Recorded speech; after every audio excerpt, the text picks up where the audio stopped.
আজকে বানিয়ে ফেললাম চিকেন রেজালা। প্রথমেই ভালো করে মাংসগুলোকে ধুয়ে নেব, তারপর তাতে দিয়ে দেবো পেঁয়াজ বাটা, আদা রসুনের বাটা 2 চামচ, লঙ্কা বাটা, তারপরে দিয়ে দেবো ফাটানো টক দইটা। টক দইটাকে ভালো করে ফাটিয়ে নিতে হবে।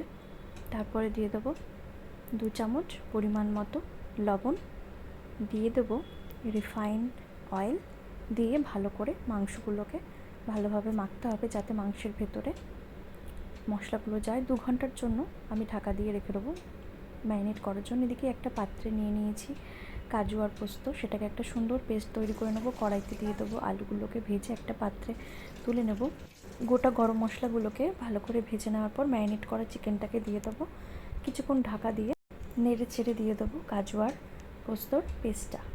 তারপরেই দিয়ে দেবো আলুগুলো, ভেজে রাখা আলুগুলো, জিরে গুঁড়ো আর গরম মশলার গুঁড়ো দিয়ে একটু নেড়ে চেড়ে দিয়ে দেবো পরিমাণ মতন চিনি আর সামান্য একটু ঘি দিয়ে গরম গরম সার্ভ করুন।